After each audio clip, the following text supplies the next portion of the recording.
about being drinking heavily. Yeah. When you're under the influence, not shining moments, often people don't make their best decisions. So in that sense, it's a cautionary tale. Yep. About being drinking heavily. Yeah. When you're under the influence, not shining moments, often people don't make their best decisions. So in that sense, it's a cautionary tale. Yep. Welcome to the Dark Times channel.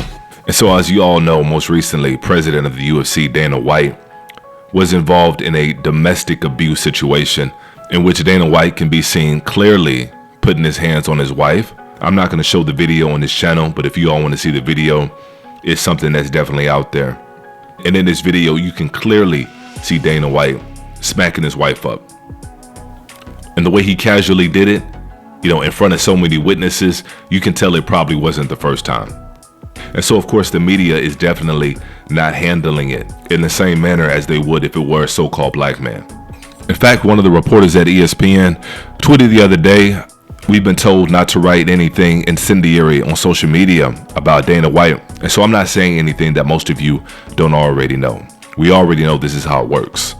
Certain people within the dominant society, no matter what they do, their image is always going to be protected. Because like Malcolm X said a long time ago, the media is more powerful than an atomic bomb because it has the power to make the innocent appear guilty, and it has the power to make the guilty appear innocent. And to me, that's probably Malcolm X's most powerful quote right there. And that's saying a lot because we all know Malcolm X had a plethora of quotes during his lifetime.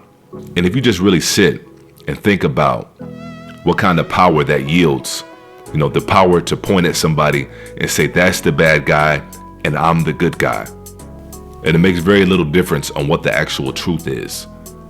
It no longer matters what the actual reality is, because the reality is what they say it is. I want y'all to pay attention to this clip and listen to how they cover this. The head. I just want to say a couple of things.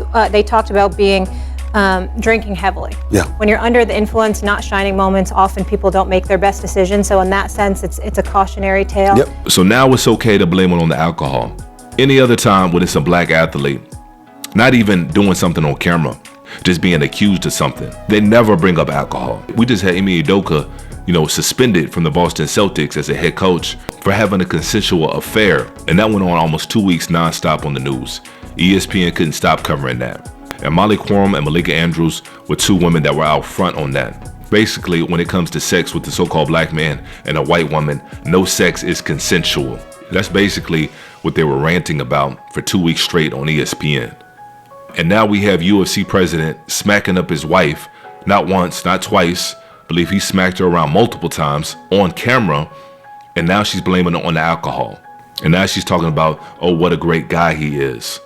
Oh, it's just a one-off incident. He just got caught on camera one time smacking her up a little bit.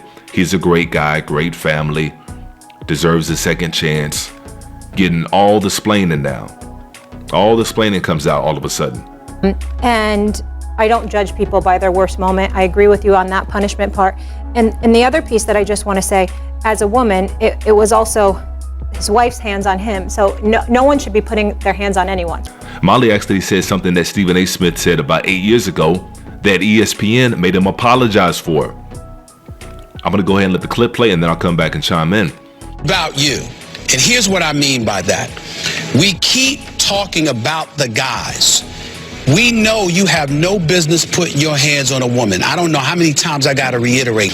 But what I've tried to employ the female members of my family, some of who you all met and talked to and what have you, is that, again, and this is what I've done this all my life, let's make sure we don't do anything to provoke wrong actions. So yeah, this is Stephen A. Smith after that Ray Rice incident that took place in the elevator. And ESPN made him do a whole apology tour. And so Molly Quorum, who's employed by ESPN, is going to use the exact same talking point that Stephen A. Smith used. And let me say something about women like Molly Quorum. Molly Quorum is one of these white women that will hang around, even lay up with different black men. But when it comes to protecting the so-called black man's image and giving the so-called black man the benefit of the doubt, they're nowhere to be found. In fact, it's going to be the opposite. They're going to be the main ones on the front lines, hollering, you know what? But yeah, like I said, they got no problem with laying up with the so-called black man. They'll lay up with the so-called black man and take that pipe but the next morning they'll wake up and go right back to white. And that's the history in a nutshell of the so-called white woman. If y'all want the cliff notes of the so-called white woman, that's it right there. And we definitely already know what time it is with Stephen A. Smith. You know, he's already outed himself years ago when he came out and tweeted, "I wake up every morning thinking on how I can make my bosses happy." He wakes up with the idea that I'll say and do anything as long as I can keep getting paid by ESPN. That's what he wakes up every morning thinking. And so he outed himself a long time ago. And so like I said, this wasn't going to be a very long video.